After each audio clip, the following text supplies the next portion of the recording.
In the summer of 1959, an 82-year-old man signed away his own name. Joshua Lionel Cowan had spent 6 decades building the most recognized toy in America. Not the most popular, not the best-selling at any given moment, the most recognized, the one that appeared under more Christmas trees than any other gift in the country. The one that fathers assembled on their knees on Christmas Eve while their children slept upstairs. The one that made grown men stop in department store windows and forget, briefly, that they were grown. He handed it to a 32-year-old attorney who had never once cared about trains. What followed was not a slow decline. It was something faster and more brutal than that. A legal dismantling, a corporate extraction, a series of decisions made by men who understood balance sheets but had never heard the sound of a locomotive whistle echoing across a factory floor in Hillside, New Jersey at 6 in the morning. By the time it was over, the factory was dark. The tooling had been sold to a cereal company in Minneapolis, and the man who had built it all was dead, buried in Palm Beach, Florida, without ever seeing what became of the thing that bore his name. This is that story. He was 7 years old when he first tried to build something that moved on its own. Joshua Lionel Cowan, he would change the spelling of his last name later when he needed something that sounded like a brand. Grew up in Lower Manhattan in the 1880s, the son of Jewish immigrants who ran a hat business on the Lower East Side. The neighborhood was loud and dense and crackling with the particular energy of a city that was electrifying itself in real time. Steam engines were giving way to electric motors. Elevated railways were threading through the streets above pedestrians' heads. Everything was being rewired, re-engineered, made faster and louder than it had been the week before. Cowan watched all of it, and from the time he was old enough to take apart the household appliances his mother needed for cooking, he was trying to understand how it worked. He was not a student in any formal sense. He was an experimenter. At age 7, he attached a small steam engine to a wooden locomotive he had carved himself. It exploded in his parents' kitchen. His mother was not pleased. His father suggested he find a different hobby. He did not. He enrolled briefly at City College of New York, then at Columbia, attending neither with any particular commitment. What he wanted was not a degree. He wanted to build something that the world did not yet know it needed. By 1899, he had found the beginning of an answer. Working on a contract for the United States Navy, Cowan developed a small battery-powered fuse designed to ignite naval mines underwater. The Navy paid him $32 for it. He took the motor from that fuse, mounted it in a small gondola car, set it on a circular brass track, and called it the Electric Express. He sold 12 of them to a novelty shop in Lower Manhattan as a window display, a small train that moved on its own, going nowhere in particular, powered by a battery and Cowan's absolute certainty that people would stop and stare. They did. The shop owner started getting requests not to buy the goods in the window, but to buy the train itself. Cowan understood immediately what he had.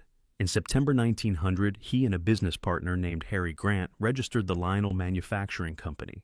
The name came from Cowan's middle name. He had always liked the sound of it. The first years were modest. Cowan sold fan motors, signal lights, and electrical novelties out of a storefront operation, using the train as a hook to pull customers in.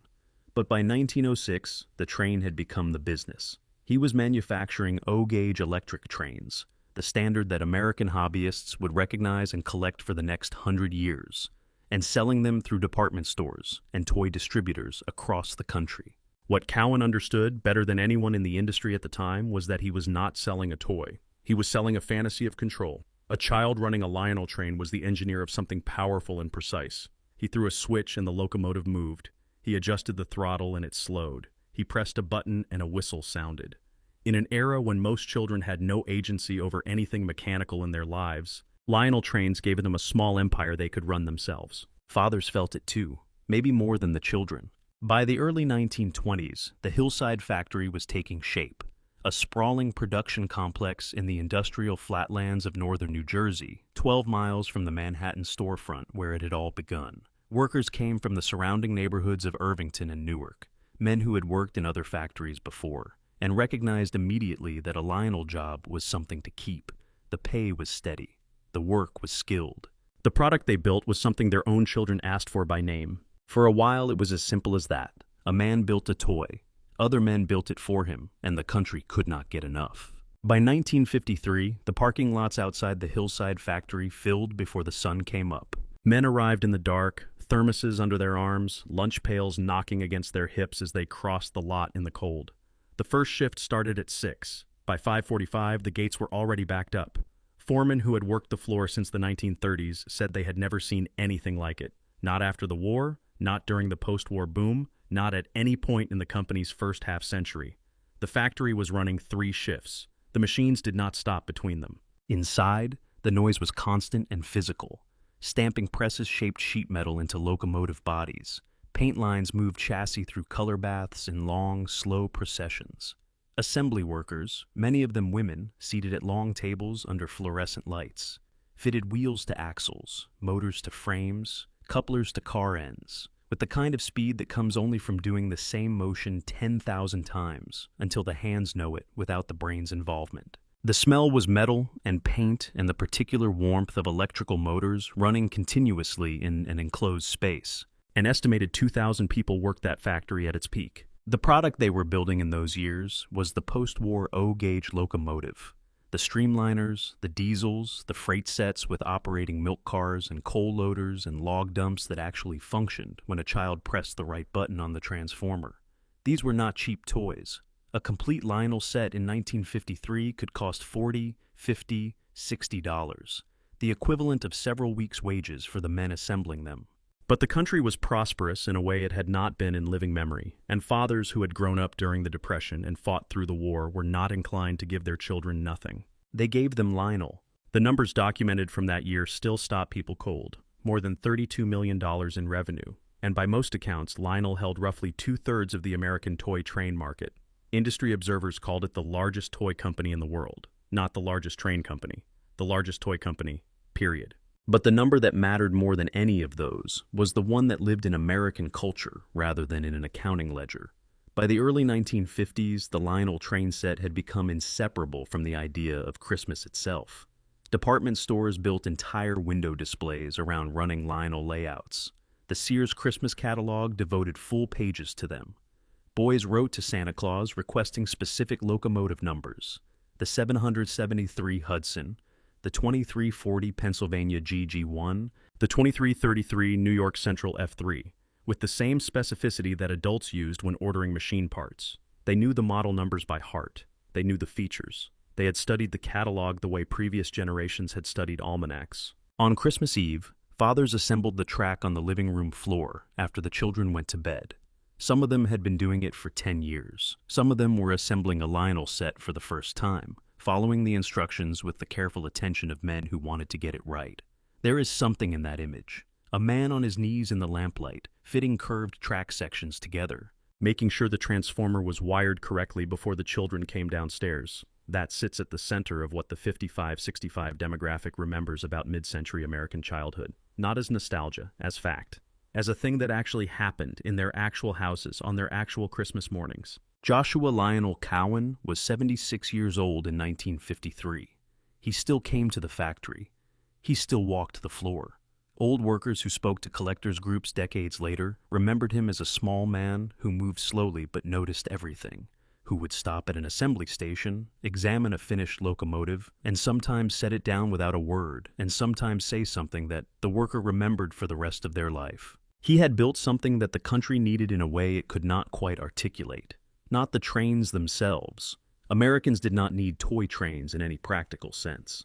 What they needed was the ritual, the anticipation, the particular feeling of Christmas morning when the locomotive moved for the first time, and the children stood around it in their pajamas, and the father crouched behind the transformer with one hand on the throttle, and everything, for a moment, was exactly as it was supposed to be. That feeling had a brand name. It was Lionel. And in the accounting department in the mid-1950s, someone had already begun to notice that the numbers were not what they had been. The trouble did not arrive all at once. It never does. It came in the form of a box, a small, glowing box that American families began placing in their living rooms in the early 1950s, in the same rooms where Lionel Trains had run on Christmas morning. The television set did not replace the train immediately. For several years, the two coexisted. Children could watch Howdy Doody in the afternoon and still want a locomotive under the tree in December. But something had shifted in the architecture of childhood desire, and the men running, Lionel either did not see it clearly enough or saw it and decided it would pass. It did not pass. By the mid-1950s, the same boys who had memorized Lionel catalog numbers were spending their afternoons in front of screens rather than on their knees pushing freight cars around a layout. The ritual of the train, the assembly, the operation, the maintenance, the learning of how something mechanical actually worked, required patience and attention of a particular kind. Television required neither. And as the decade progressed, toy manufacturers who understood this shift began producing things faster, cheaper, and more visually immediate than a locomotive that took 20 minutes to set up on the living room floor. The space toys arrived first: rockets, ray guns, astronaut helmets. The launch of Sputnik in 1957 redirected the imagination of American boys in ways that no marketing department at Lionel could have anticipated or easily countered. A toy train, however beautifully engineered, was a thing of the past in an era when the future was being televised live from Cape Canaveral. Lionel's response was to diversify.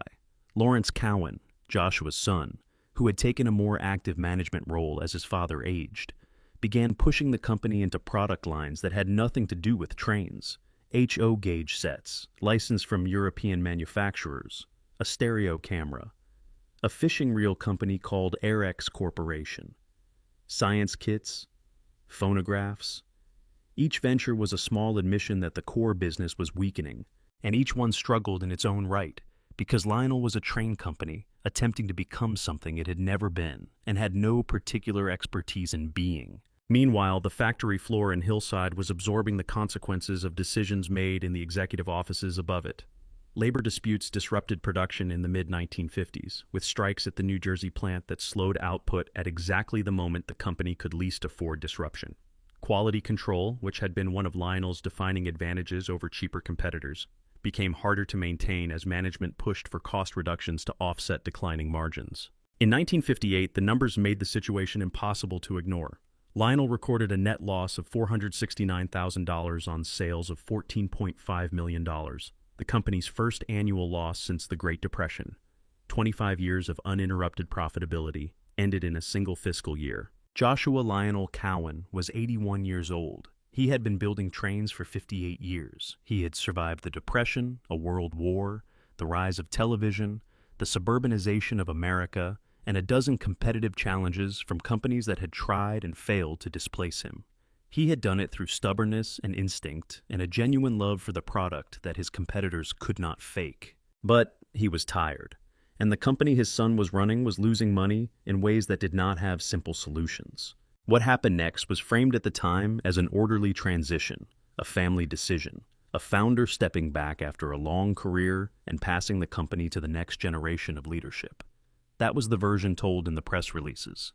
The reality was more complicated and considerably darker. Roy Cohn had been watching Lionel for some time. He was Joshua Cowan's grandnephew, connected by blood but not by temperament, not by history, and not by any discernible interest in what a toy train actually meant to the people who built it or the children who received it on Christmas morning. He was a 32-year-old attorney with political connections, an appetite for acquisition, and a specific idea about what Lionel's manufacturing infrastructure could be used for that had nothing to do with locomotives. He had already begun buying shares. The workers in Hillside did not know his name yet. They would. By October 1959, Roy Cohn controlled Lionel. He had done it methodically and without announcement, starting with shares purchased from relatives at $15 apiece, moving through the open market, acquiring enough of the available stock to tip the balance of control before the Cowan family fully understood what was happening. Lawrence Cowan resigned in October 1959 and sold his remaining shares to Cohn, also at $15 each. Joshua Lionel Cowan, 82 years old and exhausted, signed over the company that bore his middle name to a man he was related to by blood and separated from by everything else. There was no ceremony, no press conference celebrating a legacy. An old man decided he was finished, and a young attorney took the keys. Roy Cohn's plan for Lionel had nothing to do with trains. What he wanted was the company's manufacturing infrastructure. The factory, the machinery, the distribution network, the government contractor relationships, which he believed could be redirected toward electronics and defense contracts. Missiles were the future, Cohn reasoned. Toy trains were the past. The name Lionel was a vehicle, not a destination. What followed was 3.5 years of compounding damage. Cohn moved immediately on the executive structure. Managers who had spent 20 years building the operational knowledge that kept the Hillside factory running were handed termination notices. Some were never told the specific reason.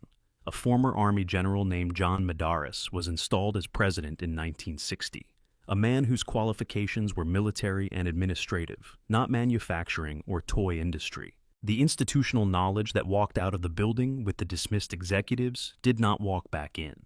The diversification strategy accelerated into something closer to desperation. Lionel under Cohn acquired companies across unrelated industries, adding debt and management complexity faster than any of the acquisitions could generate returns. The train division continued producing locomotives. There was a line every year, but the resources, the attention, and the strategic investment that quality manufacturing required were being redirected elsewhere. The trains that came off the Hillside line in the early 1960s were cheaper than what had come before. Workers on the floor knew it. Collectors who bought them knew it. The gap between what Lionel had been and what it was becoming was visible in the product itself, in the way the couplers fit and the motors ran and the paint adhered to the metal. By the time Cohn resigned in 1963, the company had lost $13.3 million under his stewardship. $13 million in a company that had posted $32 million in revenue at its peak a decade earlier. The damage was not abstract. It lived in the balance sheet and in the factory and in the faces of workers who had watched the place they had given decades of their lives to be operated by men who regarded it as a financial instrument rather than a place where something real was made. The years between Cohn's departure and the bankruptcy were a slow unwinding. New management attempted to stabilize what remained. The HO gauge line, already struggling, was finally discontinued in 1967. American Flyer, the only serious competitor Lionel had ever faced, purchased from the bankrupt A.C. Gilbert Company that same year for $150,000, turned out to be an acquisition Lionel could not afford to integrate. The purchase added assets without adding the capital or operational capacity to do anything meaningful with them. Joshua Lionel Cowan died on September 8, 1965 in Palm Beach, Florida. He was 88 years old. The obituaries were generous and accurate. A founder, an inventor, an American original who had built something genuinely beloved out of a battery motor and a brass track in a Manhattan novelty shop. What the obituaries could not quite reckon with was the specific cruelty of the timing. The man had lived long enough to watch the company that bore his name collapse into bankruptcy, but died 2 years before the filing made it official. He knew what was coming. He did not live to see the final papers. Lionel Corporation filed for bankruptcy in 1967. In 1969, what remained of the train division was licensed to General Mills, the Minneapolis breakfast cereal conglomerate that had been quietly assembling a toy empire, including Parker Brothers, Kenner, and a model kit manufacturer called Model Products Corporation. MPC absorbed the Lionel train line. The tooling was purchased, the name was leased. And the thing that Joshua Lionel Cowan had spent 69 years building became a division of a company whose primary business was selling oatmeal and breakfast cereal to American supermarkets. The workers in Hillside kept their jobs for a while. Production continued under the new arrangement, under General Mills's cost-cutting mandate, which meant that the detail work and the metal construction and the operational features that had made post-war Lionel locomotives the envy of the hobby world were systematically reduced. Metal parts were replaced with molded plastic. Detail was simplified where it added cost. The trains still ran. They were simply no longer what they had been. By 1974, General Mills closed the Hillside factory entirely. The men who had worked those floors, the tool and die makers, the assemblers, the supervisors who had started on the line in their 20s and stayed for 40 years, dispersed into a New Jersey economy that had other factories, other jobs, other places to go. Some found them, some did not. The particular skill of knowing how a Lionel locomotive was built, of understanding the tolerances and the sequences and the small corrections that kept the line moving, had nowhere left to go. The gates at 28 Sager Place closed for the last time, and the building that had run without stopping since 1929 went quiet. It was not front-page news. It was just a factory closing. There were others. The morning the Hillside factory ran its last shift, no one called it that. That is the particular cruelty of an industrial ending that arrives through attrition rather than announcement. There was no shutdown ceremony, no final whistle blown with any special significance. The workers who came through the gates that last morning in 1974 came the same way they had come every morning for years. Coats against the New Jersey winter, lunch pails, the particular silence of men who have not yet had enough coffee and do not need to speak to know where they are going. They had done this so many times that the body navigated the parking lot and the gate and the locker room without consulting the mind. What was different was everything underneath that routine. The workforce had been shrinking for years, cut in stages that each felt like the final cut until the next one came. Wings of the factory that had hummed with stamping presses in 1953 had been dark for a decade. The overhead lights that remained on threw the same fluorescent light they always had, but the space they illuminated had contracted around the workers who remained, the way a house feels larger after someone moves out. General Mills had been running the operation for 5 years by then, and what they had done to Lionel in that time was the thing that longtime workers found hardest to articulate without anger. The decisions were defensible individually. Replacing metal with plastic reduced material costs, simplifying assembly sequences reduced labor time, standardizing components across product lines reduced tooling investment. Each decision made sense on a spreadsheet prepared in Minneapolis by people who had never stood on the hillside floor and never would.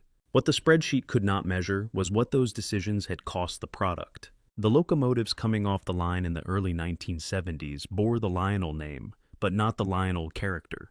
Veterans who had assembled the post-war Hudsons and the Santa Fe F3s and the Pennsylvania GG1s. Locomotives that collectors would spend the next 50 years hunting through estate sales and antique shops could feel the difference in their hands when they picked up the newer product.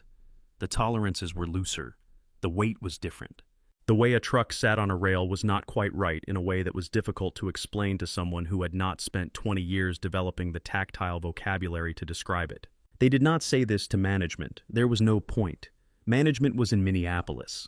When the closure came, it came the way most factory closures come to the workers who absorb them, through rumor first, then through the specific bureaucratic language of corporate communication that says everything except what it means. Production would be consolidated. Operations would be streamlined. The remaining manufacturing activity would be relocated to facilities better suited to current production requirements. The language was designed to be absorbed without quite being understood, and it succeeded at that. What it meant was, this is over. The men who had 40 years in that building, the ones who had started on the line in the late 1930s, who had converted the factory to military production during the war and converted it back after, who had worked the peak years of the early 1950s when the parking lot backed up to the highway and overtime was offered more often than it was refused. Those men went home that last day and sat in their kitchens and tried to calculate what they had. A pension, if they were fortunate. Skills that were specific to a manufacturing process that no longer had a home in New Jersey or anywhere else in the industrial Northeast. Years of their lives embedded in a building that would be sold, repurposed, and eventually stripped of any evidence that locomotives had ever been assembled inside it. The neighborhood around Sager Place did not collapse the way some factory towns collapsed. Hillside and Irvington were close enough to Newark and New York to absorb the loss without visible catastrophe. Workers found other work, or they retired, or they took what the severance offered and made something of it. The diners that had run the lunch rush did not all close. The hardware stores that had supplied machinists did not all shutter. But something left that did not come back. Not a business, not a building. Something harder to name than either of those things. The specific gravity that a major employer gives to a neighborhood, the way it organizes time and routine and identity for the people who work inside it and the businesses that orbit it. When that gravity goes, the neighborhood does not fall apart. It simply becomes a little lighter than it was, a little less anchored. The kind of place where older residents sometimes drive past a building and do not quite recognize what it has become. In Minneapolis, General Mills continued producing Lionel-branded trains through MPC for another decade. The name survived. The catalog survived. Boys still received Lionel sets for Christmas, and some of them still loved them, and some of their fathers still crouched behind the transformer on Christmas Eve with one hand on the throttle. But the men who had built the thing that those fathers remembered, the men who had stamped the metal and fitted the motors and run the paint lines through the New Jersey winters for 20 and 30 and 40 years, were gone. Dispersed into retirement and other work and the particular invisibility that comes to industrial workers when the industry that defined them disappears. No one threw them a parade. No one marked the date. The gate at 28 Sager Place closed, and the building went quiet. And the snow that fell that winter fell on a parking lot that was already beginning to forget what it had held. The parking lot at 28 Sager Place in Hillside, New Jersey is still there. The building is still there too. The bones of the 1929 factory, repurposed and subdivided and stripped of any external sign that locomotives were once assembled inside it by 2,000 people working 3 shifts in the dark. Drivers passing on the street do not slow down. There is nothing to slow down for. The building looks like what it is now, not what it was. And what it was exists only in the memory of people who are themselves running out of time to remember it. On collector forums and train club newsletters, the obituary columns have been filling for 20 years with names that meant nothing to the general public and everything to a specific world. Tool and die men, assembly supervisors, women who had sat at the long tables fitting wheels to axles for 30 years and knew the product better than the engineers who designed it. A Star Ledger obituary notice, a name, a tenure, gone. The tooling did not die with the factory. This is the one fact about Lionel's story that separates it from most of the industrial collapses in the American hobby industry. The molds and dies and production tooling that Joshua Lionel Cowan's engineers developed over 7 decades. The tooling that gave the post-war locomotives their proportions and their weight and their particular presence on a layout survived every ownership transfer. General Mills kept it. Kenner Parker Toys kept it. Richard Kuhn, the Detroit real estate investor who purchased the train division from General Mills in 1986 for an estimated $25 million, kept it and used it deliberately, launching a line of reproductions built on original tooling as a direct repudiation of the plastic-heavy MPC era. Coogan understood something that the executives in Minneapolis had not.